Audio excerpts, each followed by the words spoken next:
নমস্কার বন্ধুরা, আমার চ্যানেলের আর একটা নতুন পর্বে আপনাদের সকলকে স্বাগত। আশা করছি আপনারা সবাই ভালো আছেন, সুস্থ আছেন। সামনেই দুর্গাপূজা, আর দুর্গাপূজা উপলক্ষে প্রত্যেক বাঙালির ঘরে কিছু না কিছু নিত্য নতুন খাবার তৈরি হয়ে থাকে। নাড়ু মিষ্টির সঙ্গে কিছু নোনতা খাবারও আমরা বানিয়ে থাকি। তার মধ্যে একটা হলো এই ত্রিকোণ নিমকি, যেটা মিষ্টির দোকান থেকে আমরা হামেশাই কিনে এনে খেয়ে থাকি। তবে এটা ঘরে বানিয়ে নেওয়া ভীষণই সহজ।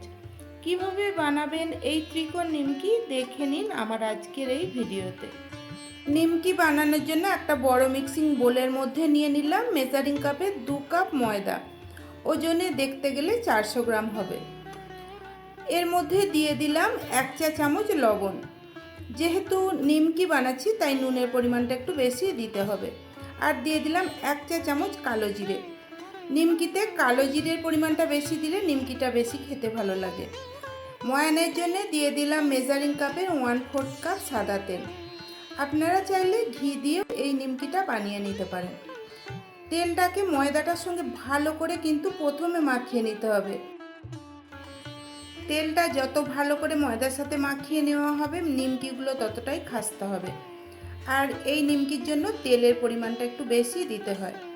আপনারাও যদি চায়ের কাপের মেজারমেন্ট করেন তাহলে 2 কাপ ময়দা নিলে 1/4 কাপ কিন্তু সাদা তেল নিতে হবে। ময়ানটা মাখানো হয়ে গেছে, আমি দেখাচ্ছি ময়ানটা ঠিক কেমন হবে। এইভাবে মুঠো করলে দেখুন ময়দাটা দলা পাকিয়ে যাচ্ছে। এইবার অল্প অল্প করে জল দিয়ে ময়দাটাকে শক্ত করে মেখে নিতে হবে। এখানে বলে রাখি নিমকির ময়দা কিন্তু একেবারেই শক্ত করে মেখে নিতে হয়। ময়দা যদি নরম হয়ে যায় তাহলে নিমকিটা কিন্তু খাস্তা আর কুরকুরে হবে না, এটা লুচির মতো হয়ে যাবে। তাই যতটা সম্ভব ময়দাটাকে শক্ত করে মেখে নেওয়ার চেষ্টা করবেন। শক্ত করে ময়দা মেখে নিমকি বানালে নিমকিটা অনেক দিন পর্যন্ত খাস্তা ও কুরকুরে থাকে। দেখুন ময়দাটা মাখা হয়ে গেছে আর এই রকম শক্ত একটা ডো বানিয়ে নিয়েছি। এখন এটাকে ঢাকা দিয়ে রেখে দেব 15 মিনিট, যাতে এটা ভালোভাবে সেট হয়ে যায়। 15 মিনিট পর ফিরে এলাম। ময়দাটাকে আমি আরেকবার ভালো করে মেখে নেব।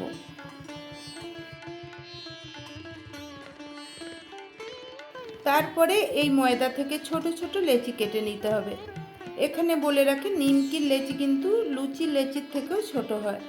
তবে বড় নিমকি বানাতে চাইলে লুচির মতো লেচি কেটে নিতে পারেন।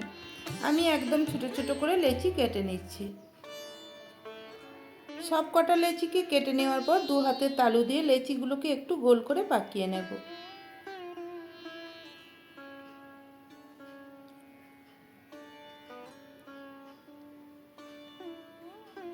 সব কটা লেচিকে পাকিয়ে নেওয়া হয়ে গেছে। এইবার আমি নিমকিগুলোকে বেলে নেব। তার জন্য বেলন চাকি নিয়ে নিয়েছি আর একটু তেল দিয়ে দিলাম। আপনারা চাইলে ময়দা দিয়েও বেলে নিতে পারেন। তবে ময়দা দিয়ে বেলে নিমকিটা বানালে তেলটা কিন্তু খুব তাড়াতাড়ি নোংরা হয়ে যায়। আর এই নিমকির লুচিগুলো যতটা পারবেন চেষ্টা করবেন পাতলা করে বেলে নিতে।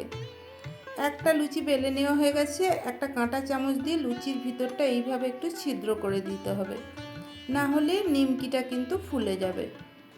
তারপরে এইভাবে একটু ভাঁজ দিয়ে নিলাম। একটা নিমকি রেডি হয়ে গেছে। আমি আর একটা নিমকি বানিয়ে আপনাদের দেখাচ্ছি।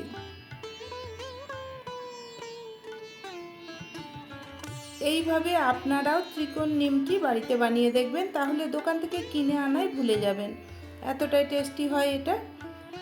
আর দেখুন আমি আর একটা নিমকি বানিয়ে নিয়েছি। এইভাবে আমি কিছু নিমকিকে বানিয়ে নেব, কেননা নিমকি ভাজতে সময় লাগে।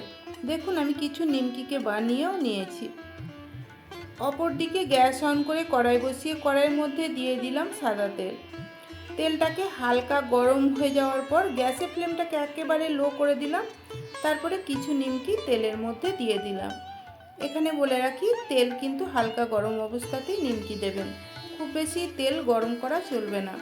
খুব বেশি তেল গরম হয়ে গেলে নিমকিটা ওপর থেকে ভাজা হয়ে যাবে আর ভিতরটা থাকবে কাঁচা। তারপরে লো ফ্লেমে নিমকিগুলোকে একটু সময় নিয়ে ভেজে নিতে হবে। হাই কিংবা মিডিয়াম ফ্লেমে নিমকি ভাজা চলে না। হাই কিংবা মিডিয়াম ফ্লেমে নিমকি ভাজলে নিমকি কিন্তু খাস্তা হবে না, কেননা এটা তাড়াতাড়ি তো ভাজা হয়ে যাবে, ভিতরটা কাঁচা থাকবে। নিমকি ভাজতে একটু সময় লাগে, আমি আগেই বলেছিলাম, আর একটু ধৈর্য ধরেই এগুলোকে ভেজে নিতে হয়। বন্ধুরা, আপনারাও এইভাবে ত্রিকোণ নিমকি বাড়িতে বানিয়ে দেখবেন, আশা করছি আপনাদেরও ভালো লাগবে। বাড়িতে বানিয়ে থাকলে কমেন্টে আমাকে জানাবেন কেমন হয়েছিল। রেসিপি ভালো লাগলে লাইক করে বন্ধুবান্ধব আত্মীয় পরিজনদের মধ্যে শেয়ার করে দেবেন। আর আমার চ্যানেলটা প্লিজ সাবস্ক্রাইব করে দিয়ে পাশে থাকা বেল নোটিফিকেশান অল করে রাখবেন, যাতে আমি ভিডিও আপলোড করার সাথে সাথে নোটিফিকেশান আপনাদের কাছে পৌঁছে যায়।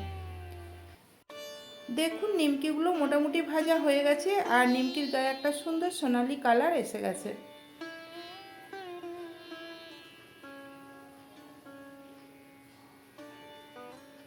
এইবার আমি এই নিমকিগুলোকে তেল থেকে তুলে নেব, কেননা এর থেকে বেশি ভাজলে আবার এগুলো পুড়ে যেতে পারে।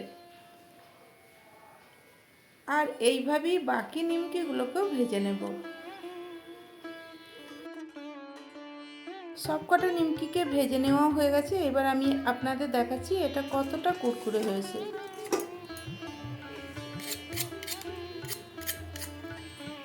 এর আওয়াজটা শুনেই হয়তো আপনারা বুঝতে পারছেন।